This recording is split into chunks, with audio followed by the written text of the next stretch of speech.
Welcome to my channel. Subscribe and join our Patreon for more stories. Let's dive in. The satin dress shimmered. A rich burgundy spread across the bed, both inviting and intimidating. Kaizen, a tall figure with golden locks brushing his shoulders, hesitated at the doorway, eyeing the garment. Indulge us, Kaizen, Stephanie teased, her own hair catching the soft light. She held the dress up, eyes gleaming with mischief. You can pull this off. I've been dying for you to try it. Kaizen's cheeks flushed, arms crossing defensively. I'm 32, Steph. We're not in college anymore. Exactly, she countered, waving the dress playfully. We can do whatever we want now. No one's here but us. Their friendship had always been like this, open, daring, yet grounded in respect. They'd met in grad school a decade ago, staying close through life's ups and downs. The dress beckoned. Kaizen had always admired women's fashion, sometimes lingering too long at store displays. Fine, he muttered, grabbing it. But you owe me fancy dinner. Deal. Stephanie clapped. Bathroom's yours. Take your time. In the bathroom, Kaizen held the dress against himself in the mirror. The burgundy was elegant, striking but not gaudy.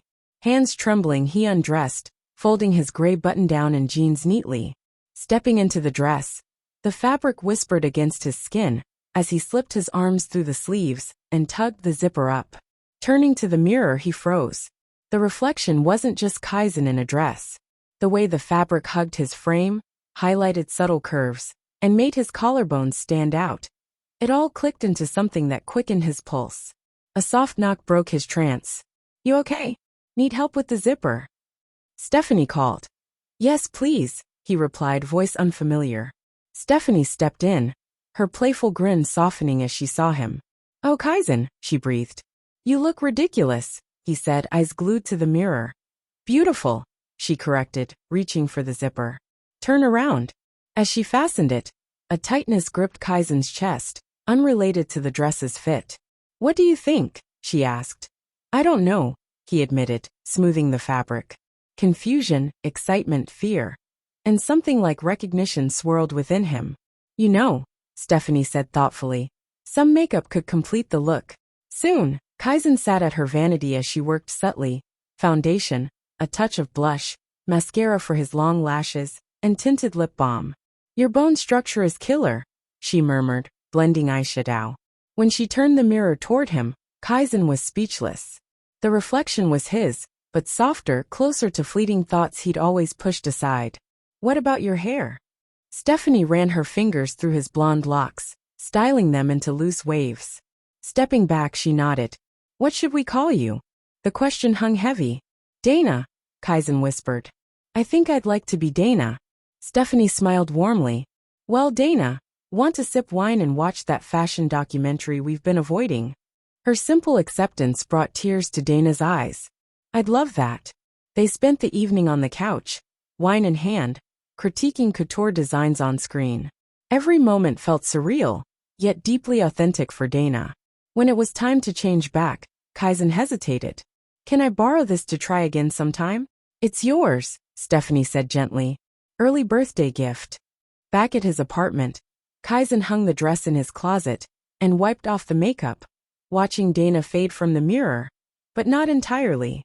Something had stirred, perhaps always there waiting. The next week blurred with work, but thoughts of the dress and Dana lingered. On Friday, instead of his usual bar, Kaizen wandered into a department store, nervously touching a navy blouse. Can I help you? A sales associate, Monica, asked with a kind smile. Just browsing, he replied, cheeks warm. For yourself or a gift? She asked casually. For me, he admitted, heart racing. The navy would suit you, she said smoothly. Fitting rooms this way. Her matter-of-fact kindness eased him. By the time he left, Kaizen had bought the blouse, a black pencil skirt, and a cream cardigan. That night, he tried them on, feeling right in a way his usual clothes never had. He texted Stephanie a photo. I need to talk. Free tomorrow. Her reply was instant. Always for you. Brunch at my place 11. At Stephanie's over frittata and coffee, Kaizen opened up. I think this is more than dress-up. When I saw Dana in the mirror, it was like seeing myself clearly for the first time. Being Kaizen feels like wearing clothes that don't fit. Dana feels like home. Stephanie listened, encouraging. That's not crazy. It sounds like you're finding your authentic self. They talked all morning, Stephanie asking gentle questions, giving Kaizen space to unpack decades of buried feelings. I don't know what's next, he admitted. I've built a life as Kaizen career friends. You deserve to live as your true self, Stephanie said. You don't have to solve it all now. Want to explore being Dana more? Let's start small. Coffee at that open-minded cafe across town. Terror and excitement surged through him. In public. It's a chill spot, far from our usual haunts. I'll be with you. Okay, Kaizen agreed. In Stephanie's bedroom, he changed into the navy blouse and skirt, her subtle makeup enhancing Dana's features. At the cafe, no one stared as they sat by the window. Caramel latte sounds amazing, Dana said, voice slightly higher. The barista complimented her blouse, and Dana's smile grew genuine. As they sipped, Dana relaxed. The world didn't end. She was just another person enjoying coffee. How's it feel? Stephanie asked. Terrifying. Liberating. Right. Over weeks, Dana became a regular at Stephanie's, their evenings filled with movies, cooking, or talking. Dana ventured out more, restaurants, bookstores, even an art gallery opening with Stephanie's progressive friends, who accepted her as simply Dana. One night, chopping vegetables together, Stephanie asked, Have you thought about a gender therapist? I've researched, Dana replied. There's a support group at the library. I'm considering it. Want me to come? Maybe the first time, Dana said. But I need to explore this alone too. The first support group meeting was nerve-wracking. Dana wore a green dress and cardigan, hair in a low ponytail. Stephanie waited outside. Inside, facilitator Rachel welcomed her warmly. When Dana shared, her voice trembled. My name's Dana. A few months ago, I tried on a burgundy dress at my friend's house. It changed everything. The group listened as she described the shock of recognition, the growing certainty, and the fear of bridging her worlds. I still work as Kaizen, she said. No one there knows. It's a journey, Rachel said. No single path or timeline. Afterward, members shared resources, therapists, doctors, forums. Maria, a voice coach, offered her card. When you're ready, I can help your voice feel authentic. Back in Stephanie's car, Dana felt lighter. It went better than I expected, she told Stephanie. I'm not alone. Months followed with growth. Dana attended the support group, started therapy, and trained her voice with Maria. She consulted a doctor about hormone therapy, learning about changes like softer skin and breast development. I've never been surer, Dana said, starting the treatment. She documented changes in a journal, smoother skin, softer facial angles. At work, Kaizen grew his hair longer, wore androgynous clothes, easing toward something bigger. 6 months after the dress, Dana told Stephanie, I'm ready to live as Dana full-time. To tell work. To be me. Are you sure?